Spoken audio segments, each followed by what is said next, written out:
काही गोष्टी अशा असतात की लगेच फळतात, तर काही गोष्टी अशा असतात की फळ द्यायला वेळ लागतो. उदाहरण द्यायचं झालं तर एक माणूस होता, त्याचा वाढदिवस होता. तो रस्त्यावरून जात होता. अंगात वाढदिवस म्हटल्यानंतर नवीन कपडे घातलेले. तो रस्त्यावरून जात होता. तिथून दुसरा एक माणूस येत होता. दुसऱ्या बाजूने दुसरा माणूस येत होता. त्याला पान खायची सवय. कधी ह्याच्या तोंडामध्ये पान. आणि दुसरी त्याला वाईट सवय काय, कुठेही पिच करायचं. कुठेही पिच करायचं. तो जो धटिंगड होता, तो चांगल्यापैकी, म्हणजे ज्याचा वाढदिवस होता ना, तो चांगला अंगाने मजबूत आणि त्याचे कपडे नवीन. समोर येणारा माणूस जवळ यायला आणि पिच करायला एक गाठ झाली. ती सगळी पिचकारी यांच्या अंगावर. आता हे दुष्कर्म केलं की नाही, त्याने हे दुष्कर्म केलं. फळ तात्काळ त्याने अशी त्याच्या मुस्कुटात लगावली की सगळे दात खाली. इथे फळ तात्काळ. हाच माणूस, पिच करणारा माणूस, तोंडात मारण्यापूर्वीच पळून गेला. आणि कित्येक दिवस ह्याच्या नजरेलाच पडला नाही. मग कुठेतरी असा समारंभ होता आणि तो माणूस बरोबर त्या ठिकाणी आला आणि हा धटिंगणे तिकडेच होता. मग त्याने त्याला पकडला आणि एक मुस्कुटात मारला. म्हणजे 1 महिन्यानंतर त्यांनी मुस्कुटात मारली आणि मगाशी त्यांनी तात्काळ मुस्कुटात मारली. किती फरक आहे. म्हणजे त्याला फळ मिळालं. एकाला तात्काळ मिळालं तर दुसरा माणूस पळून गेला, त्याला फळ मिळालं 1 महिना लागला. आपल्या जीवनामध्ये असंच चाललेलं असतं. की आपण ज्या वेळेला एखादं कर्म करतो, सत्कर्म किंवा दुष्कर्म, हे आपण ज्यावेळेला करतो तर त्याचं फळ तात्काळ मिळतं किंवा मिळत नाही.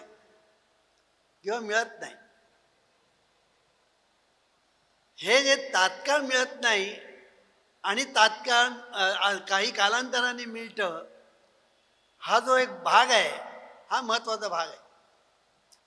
इथे तुमचं जे कर्म आहे ते फळाला आलेलं नाही. कारण का, तो माणूस पळून गेलेला असतो. फळाला आलेलं नाही, पण फळाची ते वाट पाहतं. एक गोष्ट जीवनविद्येने अत्यंत महत्वाचा सिद्धांत मांडला, तो म्हणजे असा की कर्माचं फळ हे कर्मातच आहे. जीवनविद्येचा एक महत्वाचा सिद्धांत की कर्माचं फळ कर्मातच आहे. हा सिद्धांत महत्वाचा काय ते सांगतो तुम्हाला. भगवद्गीतेमध्ये असं म्हटलेलं आहे, कर्मण्येवाधिकारस्ते मा फलेषु कदाचन, असं म्हटलंय. आणि लोकमान्य टिळकांनी कर्मयोग रहस्य याच्यावर भगवद्गीतेमध्ये कर्मयोग सांगितलं. त्याच्यामध्ये त्यांनी असं सांगितलं की कर्म फळाची अपेक्षा न ठेवता कर्म करणं म्हणजे कर्मयोग. पण जीवनविद्यात वेगळं सांगते. जीवनविद्या असं सांगते की कर्मफळाची अपेक्षा करा किंवा करू नका, फळ तुम्हाला मिळणार. हा क्रांतिकारक सिद्धांत आहे, लक्षात घ्या. हा सिद्धांत क्रांतिकारक आहे. का, तुम्ही कर्म केल्यानंतर त्याचं फळ हे मिळणार आज किंवा उद्या त्याचं फळ मिळणार हे 100%. कारण तो निसर्गाचा नियम आहे. निसर्गाचा नियम काय आहे, action reaction, equal and opposite. Action झाली की त्याची रिॲक्शन होणार, हा निसर्गाचा नियम आहे. प्रश्न एवढाच आहे, रिॲक्शन आज होणार का उद्या होणार, 2 महिन्यांनी होणार का 2 वर्षांनी होणार. एवढाच काय तो प्रश्न आहे. पण होणार आहे, होणार. म्हणून चांगलं कर्म करत राहणं हे नेहमी आपल्या हिताचं असतं. सत्कर्म करीत राहणं हे आपल्या नेहमी हिताचं असतं. ते तुम्हाला फळ देतं न देतं याचा विचार करू नका. फळ मिळणारच, फळ मिळणारच. आता दुसरं तुम्हाला सांगतो. मी एका अ नावाच्या माणसाला मी त्याच्यावर काहीतरी उपकार केले. आता त्याच्याकडून मला रिॲक्शन मिळालं पाहिजे. समजा त्याच्याकडून मला जर रिॲक्शन मिळाली नाही तर माझं सत्कर्म फुकट गेलं नाही, माझं सत्कर्म फुकट गेलं नाही. मग मला फळ दुसऱ्या कोणाकडून तरी मिळेल.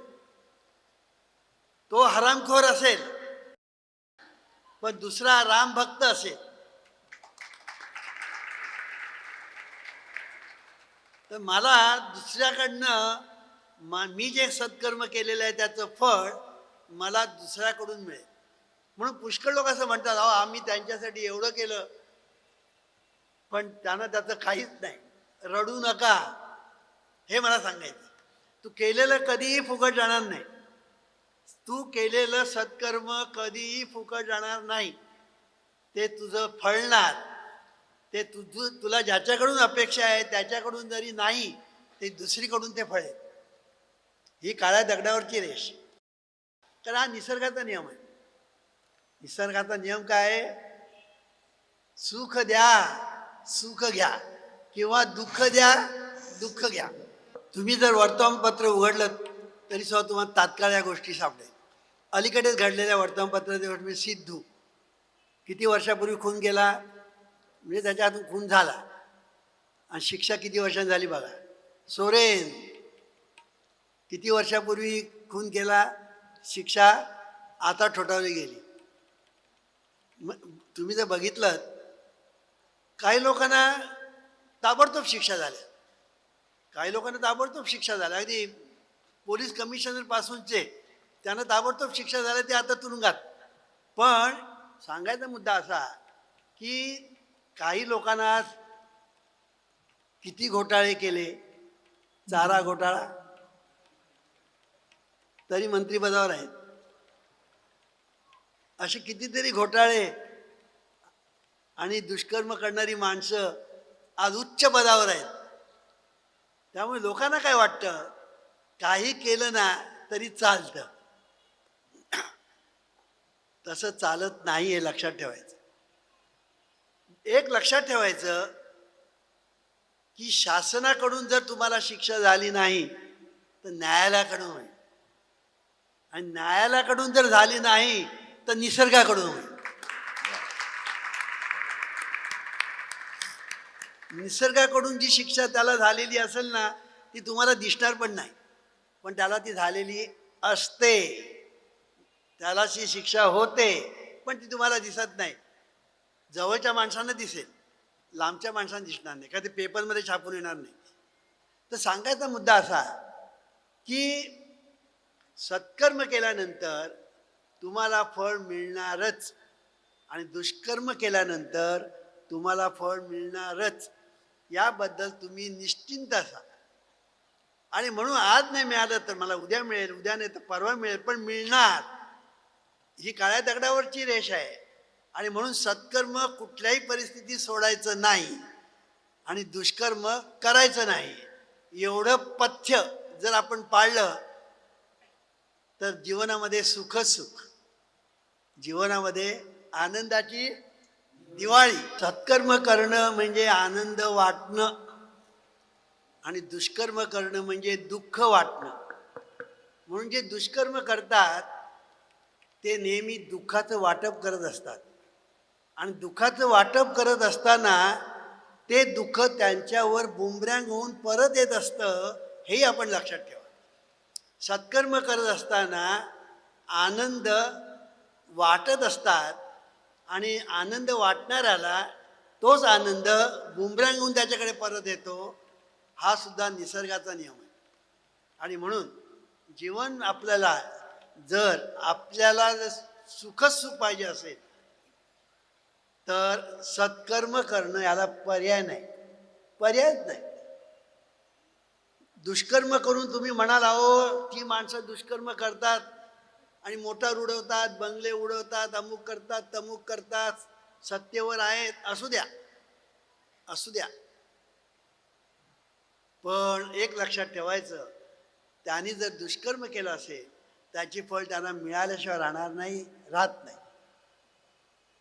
आणि म्हणून जीवनविद्येने हा पाप आणि पुण्य हा जो सांगितलेला आहे तो विषय आता जर नीट समजावून घेतला तर तुमच्या ध्यानात एक गोष्ट येईल की पाप म्हणजे काय आणि पुण्य म्हणजे काय. आता आणखीन एक महत्वाचा सिद्धांत सांगतो की हे पाप आणि पुण्य जमा कुठे होतं. हे पाप आणि पुण्य जमा कुठे होतं, त्याला जीवनविद्येने नाव दिलं आहे डिवाइन बँक. डिवाइन बँक, या डिवाइन बँकमध्ये हे जमा होतं. ही डिवाइन बँक आहे कुठे, आपल्या हृदयात. आपल्या हृदयामध्ये डिवाइन बँक आहे आणि या डिवाइन बँकमध्ये हे पाप पुण्य जमा होतं. कसं ते तुम्हाला सांगतो. सत्कर्म केलं किंवा दुष्कर्म केलं की मगाशी सांगितल्याप्रमाणे लगेच त्याचं फळ मिळत नाही नॉर्मली. मग काय होतं, त्याचे जे ठसे आहेत ते ठसे अंतर्मनाच्या द्वारे डिव्हाइन बँकमध्ये जमा होतात. ते ठसे अंतर्मनाच्या द्वारे डिव्हाइन बँकमध्ये जमा होतात आणि असे हे जे जमा होतात तो संचिताचा भाग असतो. तो संचिताचा भाग असतो.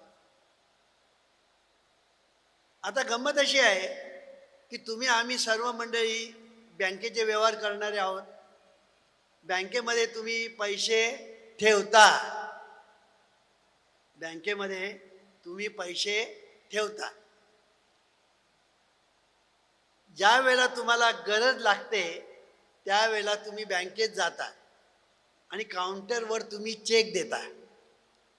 काउंटरवर तुम्ही चेक देता किंवा पे स्लिप देता आणि त्याप्रमाणे तुम्हाला पैसे मिळतात. त्याप्रमाणे पैसे मिळतात. आता बँकेमध्ये तुमचे पैसेच नसतील तर तुम्ही 10 चेक दिले आणि 10 पे स्लिप दिल्या ते तुम्हाला एक पै पण मिळणार नाही. पण बँकेमध्ये पैसे असतील तर तुम्हाला ते मिळतील. आता आपल्याकडे जी डिव्हाइन बँक आहे त्या डिव्हाइन बँकमध्ये पाप आणि पुण्य यांचा इतका संचय झालेला असतो म्हणून संचित. संचित शब्द जो आहे ना त्याचा एवढा संचय झालेला असतो की तुम्ही ते किती जरी काढलं ना तरी कमीच. किती काढलं तरी कमीच. पण काढायचं काय आणि घालायचं काय हा महत्वाचा भाग आहे. काढायचं काय आणि घालायचं काय हा महत्वाचा भाग आहे. म्हणून बँकेत घालायचं काय, पाप आणि पुण्य. मगाशी सांगितलं पैशाचे 2 प्रकार. तिकडे पैसा फक्त एकाच प्रकारचा असतो, इथे पाप आणि पुण्य गोडाऊनमध्ये आहे किंवा बँकेत आहे. याच्यातून तुम्हाला जे काढायचं असतं ते तुम्ही बँकेच्या काउंटरवर जाऊन काढायचं असतं. आणि म्हणून आपल्या ठिकाणी जी डिव्हाइन बँक आहे त्या डिव्हाइन बँकच्या काउंटरवर तुम्ही गेलात की आपल्याकडे जो चिंतन नावाचा जो भाग आहे त्या चिंतनाचा चेक तुम्ही जर दिलात की त्या चेकप्रमाणे तुम्हाला पैसे मिळतील. तुम्ही म्हणा वामनराव हे काय आम्हाला समजत नाही. मला माहिती आहे तुम्हाला समजायला जरा कठीण जाईल, पण जरा समजावून घेण्याचा प्रयत्न करा. मी मगाशी सांगितलं तुम्ही सगळी मंडळी सुशिक्षित, अभ्यासू, चिकित्सक आणि म्हणून तुम्हाला कळायला कठीण जाणार नाही असं मला वाटतं. म्हणून मी तुमच्या पुढे हा विषय मांडतो आहे. पुन्हा सांगतो, तुम्ही एखादं कर्म, मग सत्कर्म किंवा दुष्कर्म असेल, ते तुम्ही जेव्हा करता तेव्हा त्याचं फळ ताबडतोब मिळत नाही नॉर्मली. पण त्याचे जे ठसे, ते ठसे अंतर्मनाच्या द्वारे डिवाइन बँकमध्ये जमा होतात. आपल्या हृदयाच्या डिवाइन बँकमध्ये जमा होतात. आणि हे सतत चाललेलं आहे, हे सतत चाललेलं आहे. आणि हे जे सतत चाललेलं आहे त्याचा तुम्हाला पत्ता नाही, त्याचा तुम्हाला पत्ता नाही. ही एकच गोष्ट माणसाच्या दुःखाला कारणीभूत आहे. सुख पाहता जवा पाडे दुःख पर्वत एवढं याचं कारण हे आहे. त्याचं कारण काय की माणसाला ठाऊकच नाही की आपण सत्कर्म केल्यानंतर त्या पुण्य निर्माण होतं आणि डिवाइन बँकमध्ये ते जमा होतं आणि असं जमा होत राहतं. आणि पाप जेव्हा आपण करतो तेव्हा ते डिवाइन बँकमध्ये जमा होतं. आणि हे दोन्ही पाप आणि पुण्य फळाला येण्यासाठी वाट बघतात. ते फळाला येण्यासाठी वाट बघतात. म्हणून इंग्लिशमध्ये सांगायचं झालं, auspicious or inauspicious actions laws in the subconscious mind, waiting for favorable circumstances for manifestation in life, can be called पाप or पुण्य. इंग्लिशमध्ये सांगितलं जरा कोणाला की आपल्या ठिकाणी असणं, आपण कर्म केलं रे केलं की त्याचे ठसे उमटतात.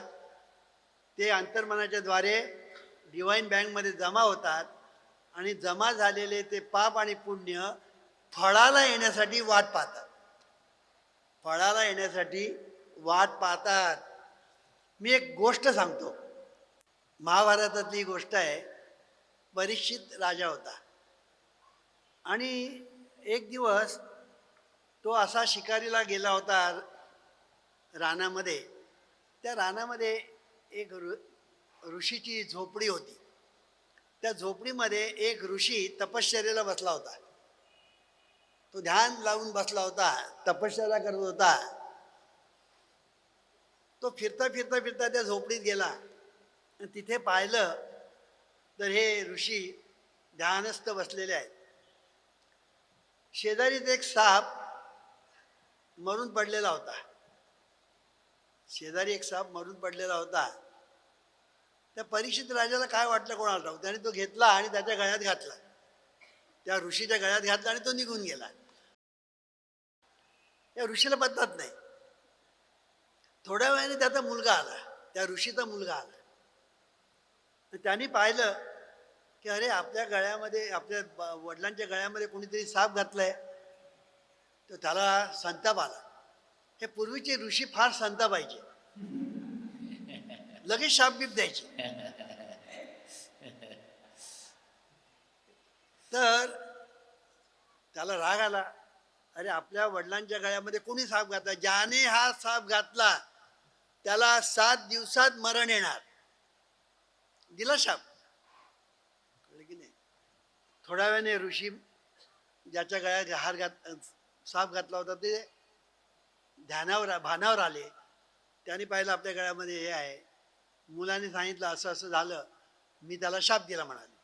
अरे म्हणाले, कोणाला तू शाप दिलास, हे माझ्या गळ्यामध्ये घातलं कोणी माहिती आहे का तुला. म्हणाल नाही माहिती.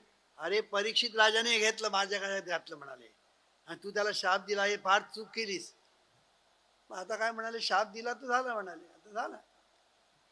आता पुढे असं झालं की परीक्षित राजाला कळलं की आपल्याला ऋषीने शाप दिलेला आहे, 7 दिवसात मरणार.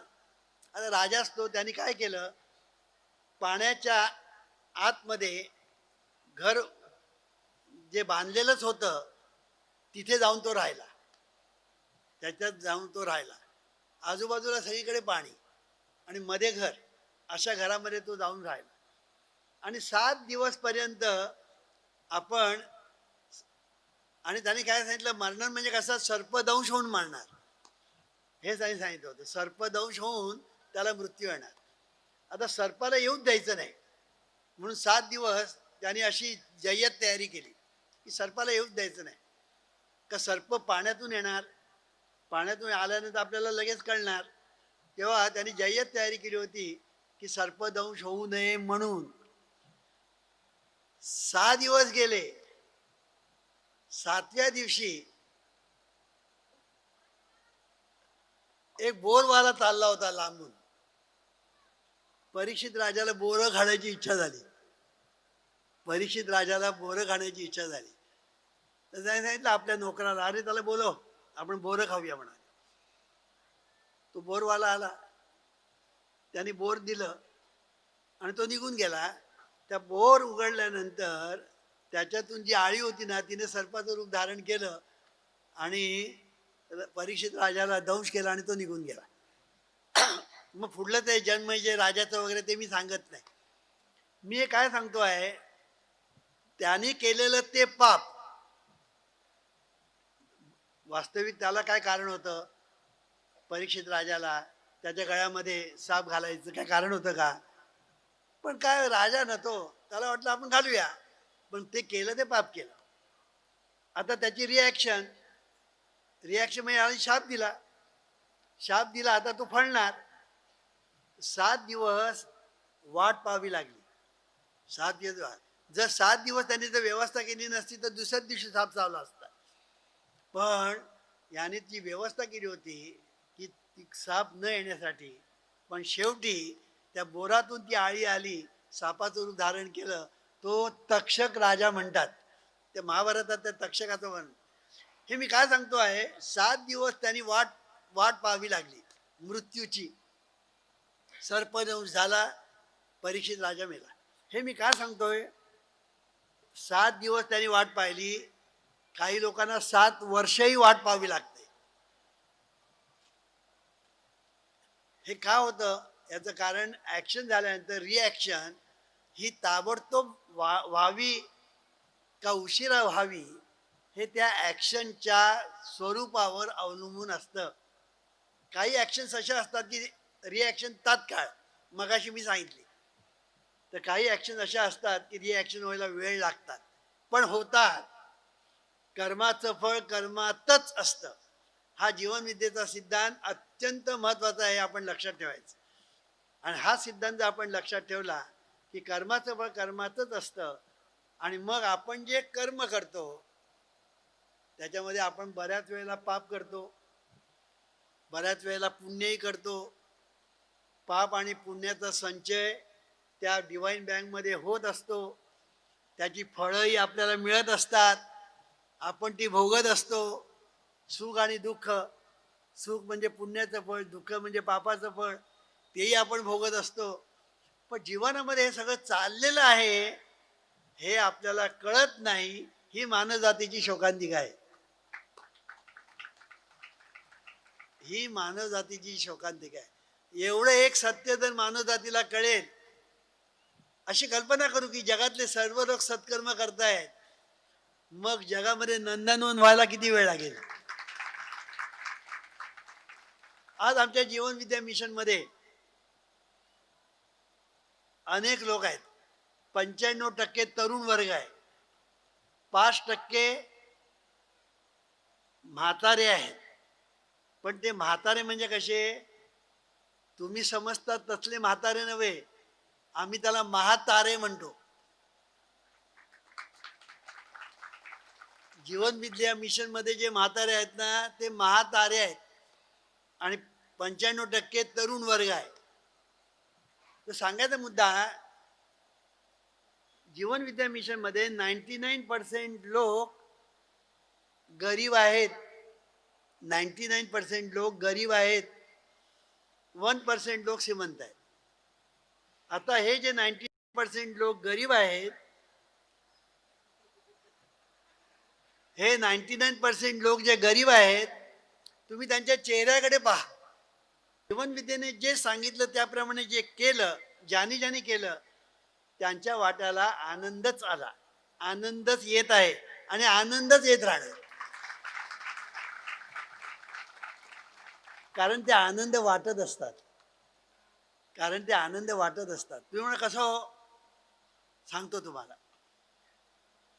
आता संबंध डोंबिवलीमध्ये आमचे नामधारक तुमच्या घरी आले ना, अहो ही पुस्तकं घ्या, आले ना, ते काही भिकारी आहेत? किंवा त्यांना काय उद्योगधंदा नाही किंवा ते रिकामटेकडे आहेत? नाही, सगळेजण उद्योगधंदा करणारे आहेत.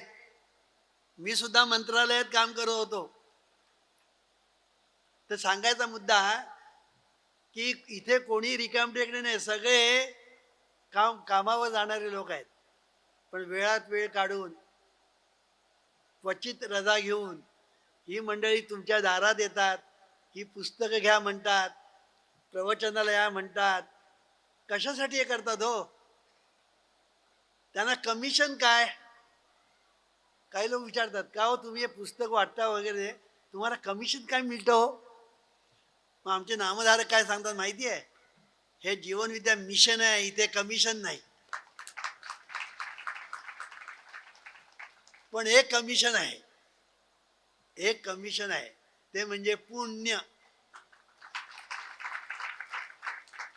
या नामधारकांना जे मिळतं ना ते पुण्य मिळतं, आणि त्या पुण्याचा संचय त्यांच्या डिवाइन बँकमध्ये होत असतो आणि तो त्यांना फळत असतो.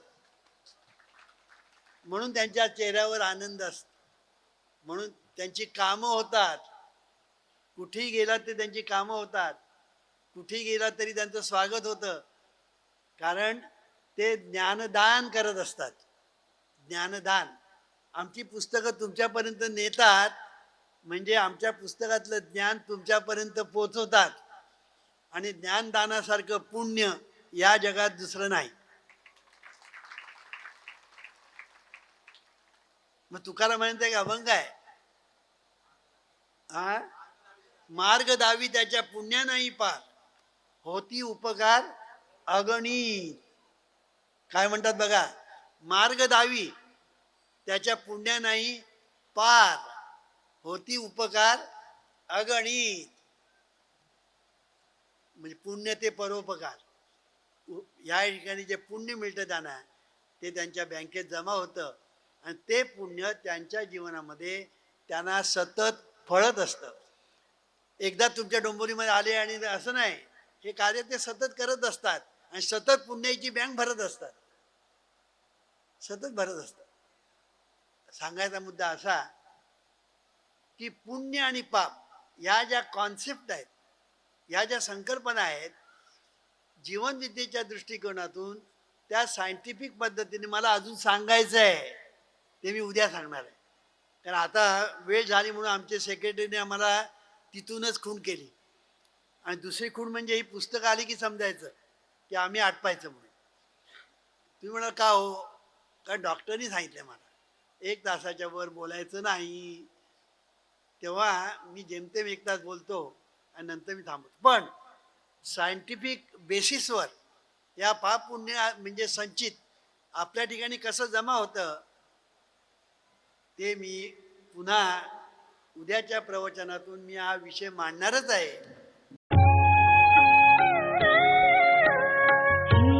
ईश्वरा सर्वांना चांगली बुद्धी दे, आरोग्य दे, सर्वांना सुखात आनंदात ऐश्वर्यात ठेव. सर्वांचं भलं कर, कल्याण कर, रक्षण कर, आणि तुझे गोड नाम मुखात खंड